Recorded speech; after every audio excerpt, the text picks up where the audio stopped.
Good afternoon, children. Today we are here to study about flame.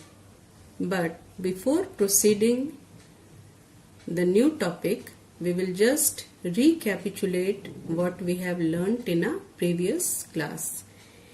In a previous class, we had learnt about what is combustion, that it is the chemical process in which a substance burns in air or oxygen with the release of heat and light.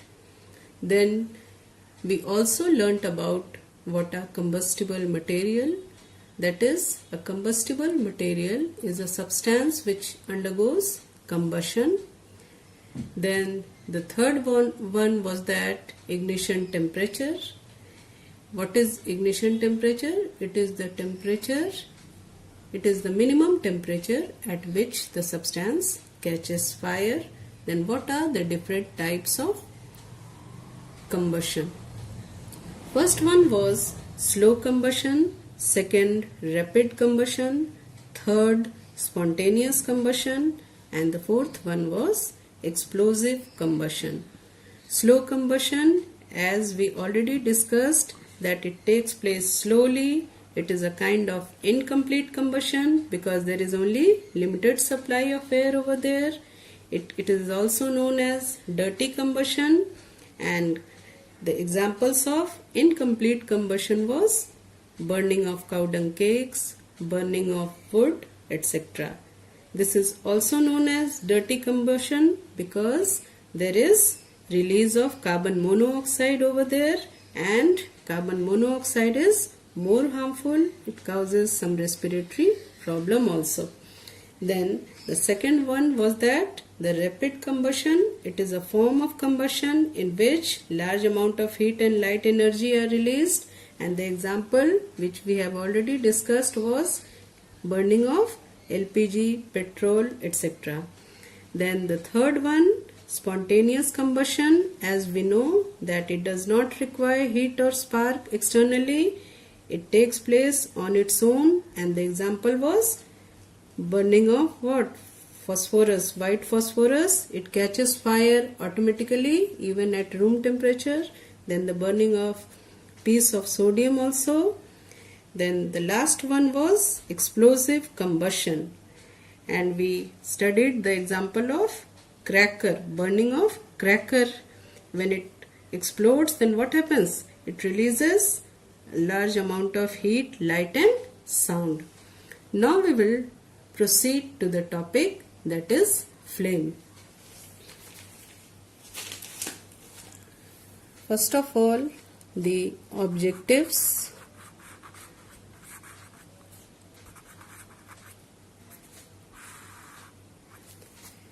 At the end of this class, we will able to explain what is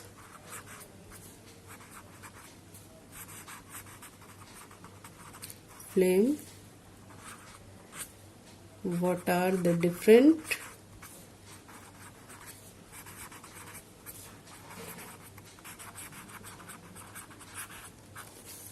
zones of a flame,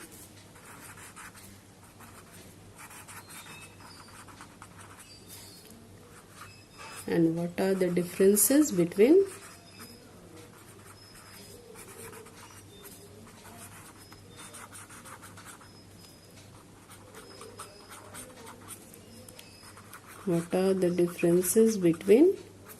the different types of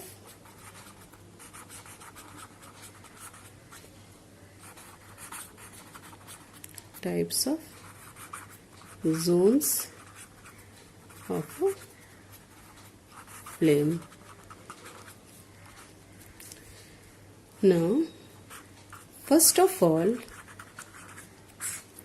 as soon as we take the name of a flame, a scene of burning candle, or you can say a burning matchstick, appears in a mind. Now, first of all, we will define what is a flame. A flame is a region over which gases burn. That is, it is a region over which gases burn. Now, it can also be defined as the visible and the gaseous part of fire. When vapor of a substance undergo combustion, it results in flame. Substances like, you can say, kerosene, like camphor. You know what is camphor? Which is widely used in worship. And candle, etc. burns with flame. From here, one thing is clear, that only those substances which vaporize on burning produce flame. That is, if a substance does not get vaporized, it does not produce flame. So what are the substances which vaporizes on heating or burning? Examples are camphor, then you can say petrol, then you can say diesel, burning candle. All these things are the substances which vaporizes on heating, and such substances can only produce flame.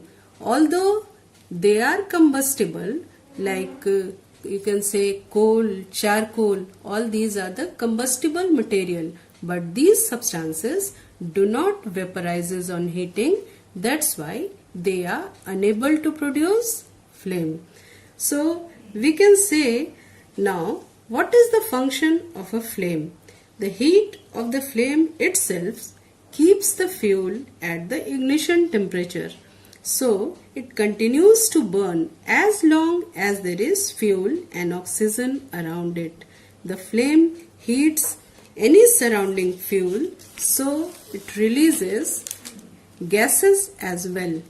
When the flame ignites the gases, then what happens? The fire spreads.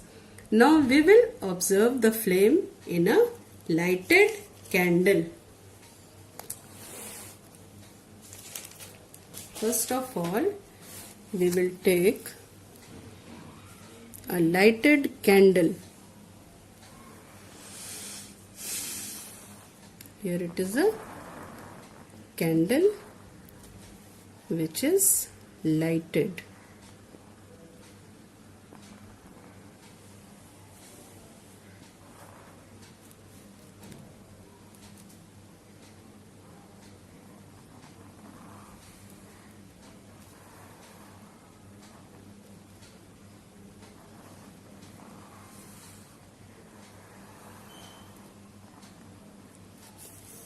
This is a lighted candle, and here you see that it is the innermost zone of a flame.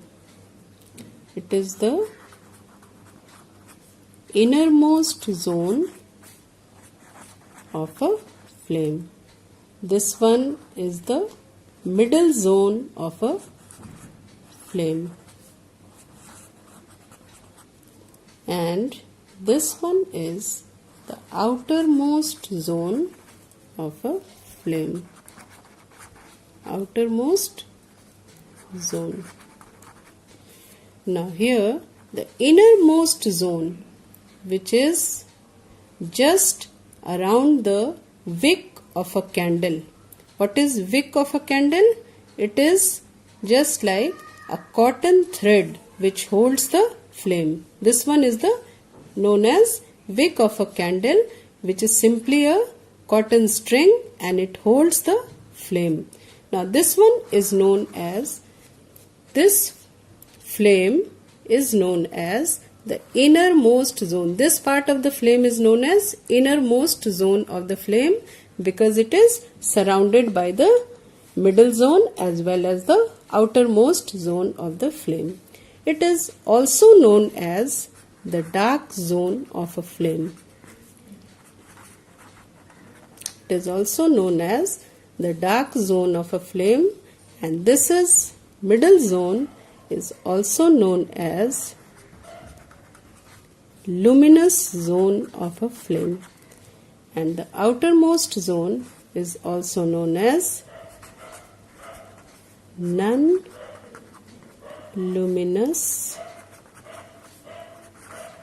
zone of a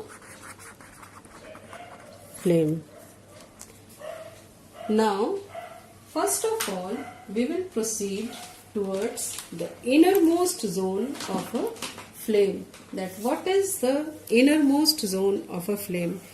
It is a zone which is formed just around the wick of the candle flame, and as the candle burns, it is also known as the dark zone of a flame, and it consists of hot, unburnt vapors of the combustible material. There is no air present over there. It is the least hot of all the zones, or you can say that it is the coldest part of the flame. Here the temperature, in case of innermost zone, the temperature is minimum.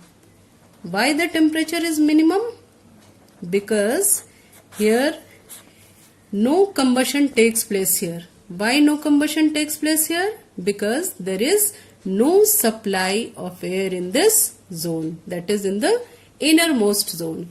And then we will proceed towards the middle zone. It is also known as luminous zone of the flame. It is known as luminous zone of the flame, and here it is the major part of the flame. The luminous zone, it is the major part of the flame.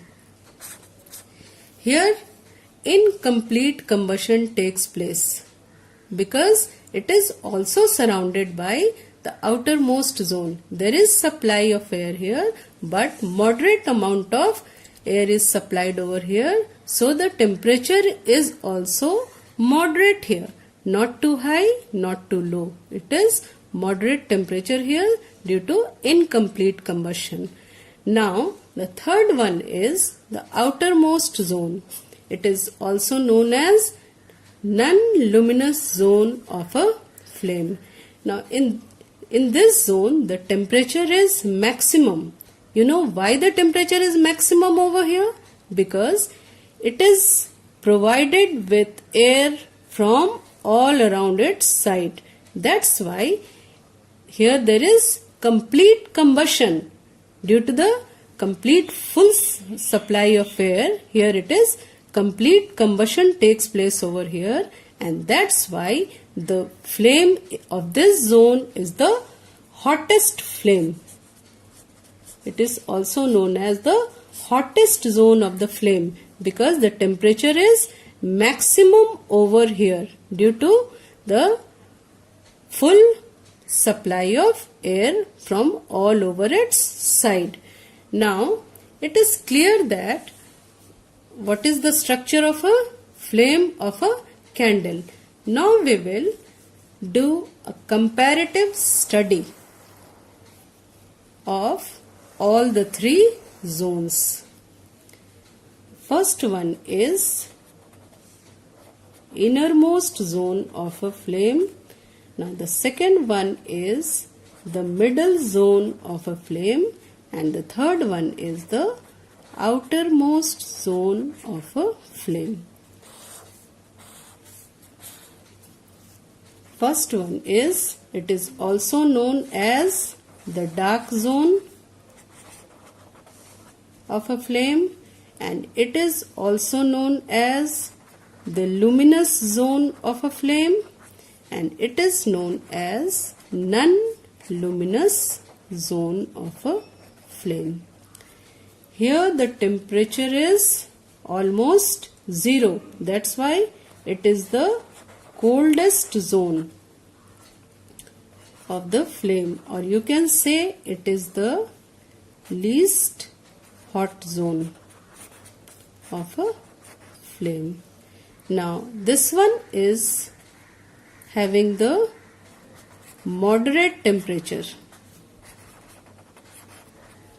and this one is having the maximum temperature.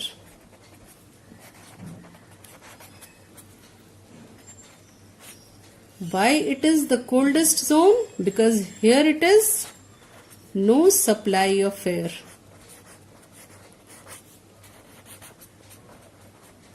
And here it is moderate amount of air is supplied over here.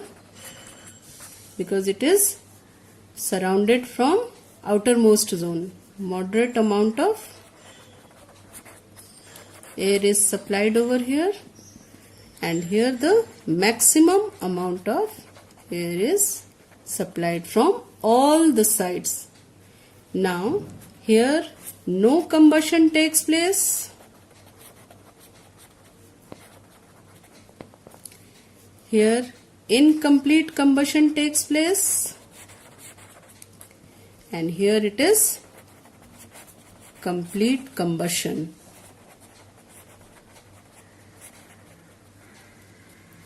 Here the color of the flame is almost black here, or you can say dark, and here the color of the flame is yellow, and here the color of the flame is blue.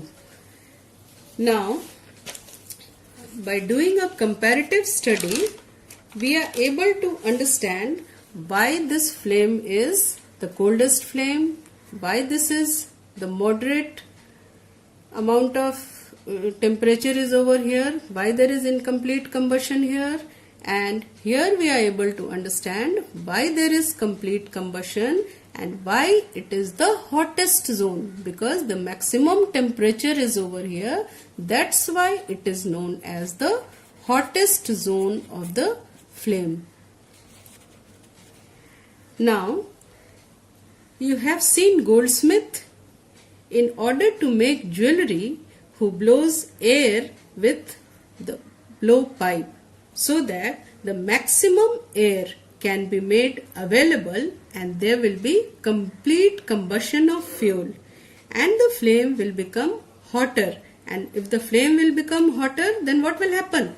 Then the maximum temperature will achieved, and the goldsmith, with the help of this maximum amount of temperature, he will be able to give the desired shape which is required to make the jewelry. That's why goldsmith blows air with the help of blowpipe to make the desired shape of the jewelry. Now children,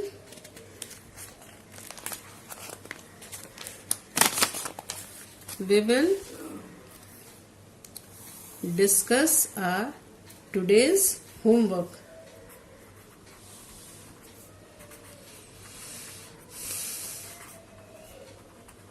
Home assignment.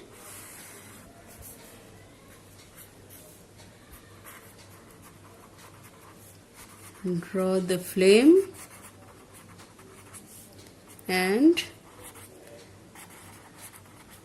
label it. Then second one, define flame. That's all children for today.